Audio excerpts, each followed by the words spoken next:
एक महिला अपने नवजात बच्चे के साथ समुद्र में 3 दिन और 3 रातों से तैर रही है। उनका एकमात्र सहारा यह डूबता हुआ कंटेनर है।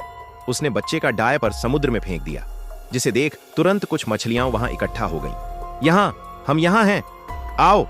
उसने जल्दी से मछली पकड़ने का एक साधारण उपकरण बनाया, लेकिन मछली पकड़ना उतना आसान नहीं था जितना उसने सोचा था। जब वह निराश होने लगी, तभी उसे आसमान में एक यात्री विमान दिखाई दिया। उत्साहित होकर वह कंटेनर के अंदर गई और शीशे का एक टुकड़ा ढूंढ निकाला, लेकिन वापस आते समय दुर्भाग्य से उसकी जांघ पर एक गहरा घाव हो गया। दर्द की परवाह किए बिना वह मदद के लिए चिल्लाने लगी, लेकिन दूरी बहुत अधिक होने के कारण विमान में सवार लोग उसे देख नहीं पाए। संक्रमण से बचने के लिए उसने घाव को शराब से कीटाणु रहित किया और फिर ईयरफोन के तार का उपयोग करके घाव को सिल दिया। उस असहनीय दर्द ने उसे लगभग बेहोश कर दिया था।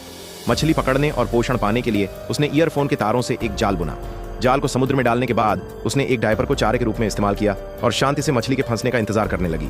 कुछ मिनटों के इंतजार के बाद आखिरकार एक मछली जाल में फंस गई और उसने पेट भर खाना खाया। जैसे जैसे दिन बीतते गए, उसने काफी भोजन जमा कर लिया था। जल्द से जल्द खतरे से बाहर निकलने के लिए उसने मदद के लिए सैकड़ों पर्चियां लिखीं और उन्हें प्लास्टिक के बक्सों में डाल दिया। फिर उसने उन सभी बक्सों को समुद्र में फेंक दिया, इस उम्मीद में कि कोई उन्हें ढूंढ लेगा। उसे समय समय पर एक पाइप का उपयोग करके कंटेनर से पानी बाहर निकालना पड़ता था, क्योंकि यदि पानी भर जाता तो वे समुद्र में डूब जाते। बच्चे को ठंड से बचाने के लिए उसने एक इंसुलेटेड कप में शराब डाली और बच्चे को गर्मी देने के लिए उसे जलाया। मोबाइल की स्क्रीन खराब होने के कारण वह उसे अनलॉक नहीं कर पा रही थी, इसलिए वह केवल अपने पति के फोन का इंतजार कर रही थी। लेकिन उस रात उसके पति ने एक दुखद खबर दी। उसने बताया कि उसे गोली लग गई है और वह मर रहा है, इसलिए वह उसे बचाने नहीं आ पाएगा। वह रोते हुए महिला से मजबूती से जीने के लिए कहता है। महिला यह सुनकर बहुत दुखी हुई, लेकिन उसने कोई शिकायत नहीं की। इसके बजाय उसने अपने पति को बच्चे के जन्म के बारे में बताया। फिर उसने अपने पति से बच्चे के लिए कुछ प्यार भरी बातें करने को कहा और बच्चे का नाम नोआ रखा।